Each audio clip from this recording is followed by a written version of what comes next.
Grimm's Fairy Tales, The Water of Life, by Jacob Grimm and Wilhelm Grimm. Translated by Edgar Taylor and Marion Edwards.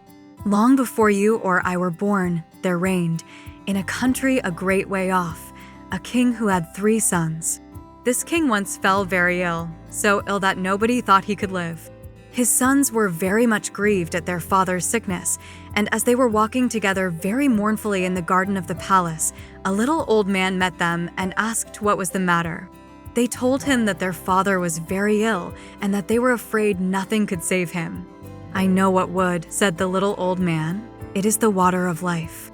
If he could have a draught of it, he would be well again, but it is very hard to get." Then the eldest son said, "I will soon find it," and he went to the sick king and begged that he might go in search of the water of life, as it was the only thing that could save him. "No," said the king. "I had rather die than place you in such great danger as you must meet with in your journey." But he begged so hard that the king let him go, and the prince thought to himself, "If I bring my father this water, he will make me sole heir to his kingdom." Then he set out, and when he had gone on his way some time, he came to a deep valley, overhung with rocks and woods, and as he looked around, he saw standing above him on one of the rocks a little ugly dwarf, with a sugarloaf cap and a scarlet cloak. And the dwarf called to him and said, "Prince, whither so fast?" "What is that to thee, you ugly imp?" said the prince haughtily, and rode on. But the dwarf was enraged at his behavior and laid a fairy spell of ill luck upon him, so that as he rode on the mountain pass became narrower and narrower, and at last the way was so straitened that he could not go to step forward. And when he thought to have turned his horse round and go back the way he came, he heard a loud laugh ringing round him, and found that the path was closed behind him, so that he was shut in all round. He next tried to get off his horse and make his way on foot, but again the laugh rang in his ears, and he found himself unable to move a step, and thus he was forced to abide spellbound. Meantime the old king was lingering on in daily hope of his son's return, till at last the second son said, "Father, I will go in search of the water of life." For he thought to himself, "My brother is surely dead, and the kingdom will fall to me if I find the water." The king was at first very unwilling to let him go, but at last yielded to his wish. So he set out and followed the same road which his brother had done, and met with the same elf, who stopped him at the same spot in the mountains, saying, as before, "Prince, prince, whither so fast?" "Mind your own affairs, busybody," said the prince scornfully, and rode on. But the dwarf put the same spell upon him as he put on his elder brother, and he, too, was at last obliged to take up his abode in the heart of the mountains.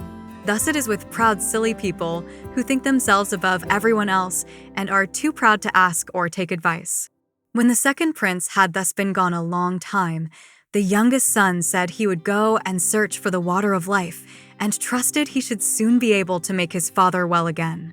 So he set out, and the dwarf met him too at the same spot in the valley, among the mountains, and said, "Prince, whither so fast?" And the prince said, "I am going in search of the water of life, because my father is ill, and like to die. Can you help me? Pray be kind, and aid me if you can." "Do you know where it is to be found?" asked the dwarf. "No," said the prince, "I do not." "Pray tell me if you know." "Then as you have spoken to me kindly, and are wise enough to seek for advice, I will tell you how and where to go. The water you seek springs from a well in an enchanted castle, and that you may be able to reach it in safety, I will give you an iron wand and 2 little loaves of bread. Strike the iron door of the castle 3 times with the wand, and it will open. 2 hungry lions will be lying down inside gaping for their prey, but if you throw them the bread, they will let you pass. Then hasten onto the well, and take some of the water of life before the clock strikes 12, for if you tarry longer, the door will shut upon you forever." Then the prince thanked his little friend with the scarlet cloak for his friendly aid, and took the wand and the bread, and went traveling on and on, over sea and over land, till he came to his journey's end, and found everything to be as the dwarf had told him. The door flew open at the 3rd stroke of the wand, and when the lions were quieted, he went on through the castle and came at length to a beautiful hall. Around it he saw several knights sitting in a trance. Then he pulled off their rings and put them on his own fingers. In another room, he saw on a table a sword and a loaf of bread, which he also took. Further on, he came to a room where a beautiful young lady sat upon a couch, and she welcomed him joyfully and said if he would set her free from the spell that bound her, the kingdom should be his if he would come back in a year and marry her. Then she told him that the well that held the water of life was in the palace gardens, and bade him make haste and draw what he wanted before the clock struck 12. He walked on, and as he walked through beautiful gardens, he came to a delightful shady spot in which stood a couch, and he thought to himself, as he felt tired, that he would rest himself for a while and gaze on the lovely scenes around him. So he laid himself down, and sleep fell upon him unawares, so that he did not wake up till the clock was striking 11:45. Then he sprang from the couch dreadfully frightened, ran to the well, filled a cup that was standing by him full of water, and hastened to get away in time. Just as he was going out of the iron door, it struck 12, and the door fell so quickly upon him that it snapped off a piece of his heel. When he found himself safe, he was overjoyed to think that he had got the water of life, and as he was going on his way homewards, he passed by the little dwarf, who, when he saw the sword and the loaf, said, "You have made a noble prize. With the sword you can at a blow slay whole armies, and the bread will never fail you." Then the prince thought to himself, "I cannot go home to my father without my brothers." So he said, "My dear friend, cannot you tell me where my 2 brothers are, who set out in search of the water of life before me, and never came back?" "I have shut them up by a charm between 2 mountains," said the dwarf, "because they were proud and ill-behaved, and scorned to ask advice." The prince begged so hard for his brothers that the dwarf at last set them free, though unwillingly, saying, "Beware of them, for they have bad hearts." Their brother, however, was greatly rejoiced to see them, and told them all that had happened to him, how he had found the water of life, and had taken a cup full of it, and how he had set a beautiful princess free from a spell that bound her, and how she had engaged to wait a whole year, and then to marry him, and to give him the kingdom. Then they all 3 rode on together, and on their way home came to a country that was laid waste by war and a dreadful famine, so that it was feared all must die for want. But the prince gave the king of the land the bread, and all his kingdom ate of it. And he lent the king the wonderful sword, and he slew the enemy's army with it, and thus the kingdom was once more in peace and plenty. In the same manner he befriended 2 other countries through which they passed on their way. When they came to the sea, they got into a ship, and during their voyage the 2 eldest said to themselves, "Our brother has got the water which we could not find. Therefore our father will forsake us and give him the kingdom, which is our right." So they were full of envy and revenge, and agreed together how they could ruin him. Then they waited till he was fast asleep, and poured the water of life out of the cup, and took it for themselves, giving him bitter seawater instead. When they came to their journey's end, the youngest son brought his cup to the sick king, that he might drink and be healed. Scarcely, however, had he tasted the bitter seawater when he became worse even than he was before, and then both the elder sons came in and blamed the youngest for what they had done, and said that he wanted to poison their father, but that they had found the water of life, and had brought it with them. He no sooner began to drink of what they brought him, than he felt his sickness leave him, and was as strong and well as in his younger days.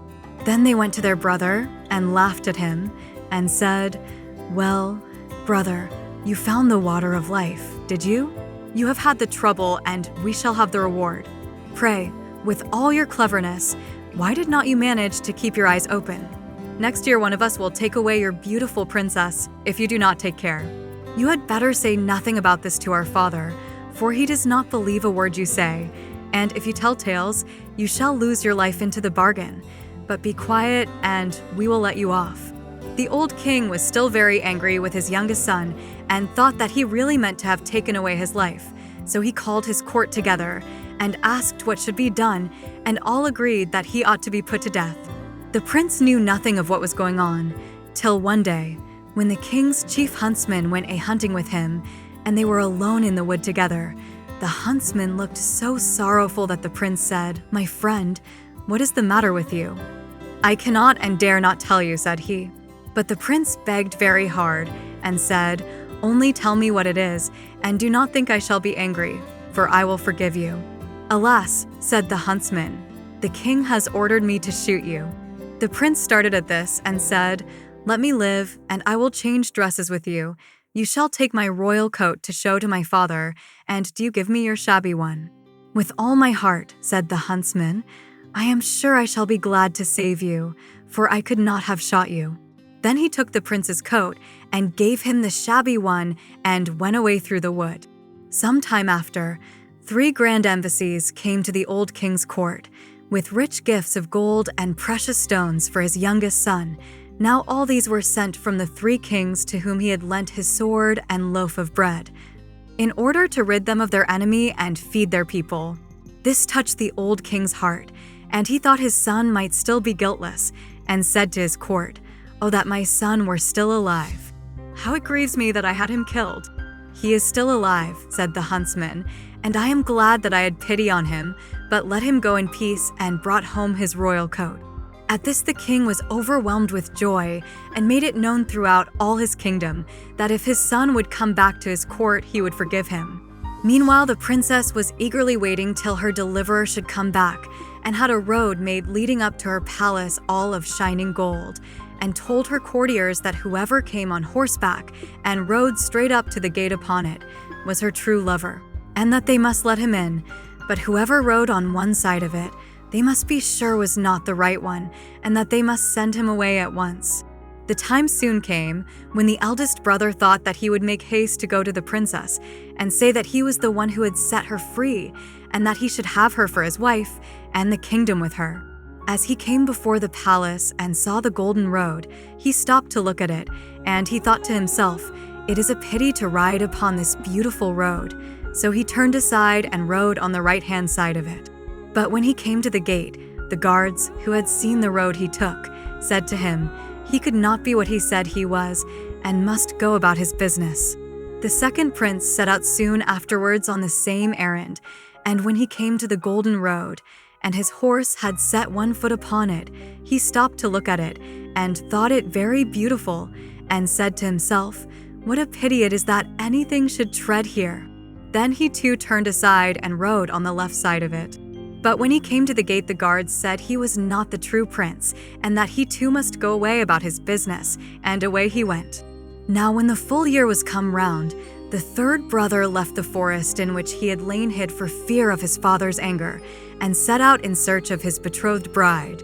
So he journeyed on, thinking of her all the way, and rode so quickly that he did not even see what the road was made of, but went with his horse straight over it. And as he came to the gate, it flew open, and the princess welcomed him with joy, and said he was her deliverer, and should now be her husband and lord of the kingdom.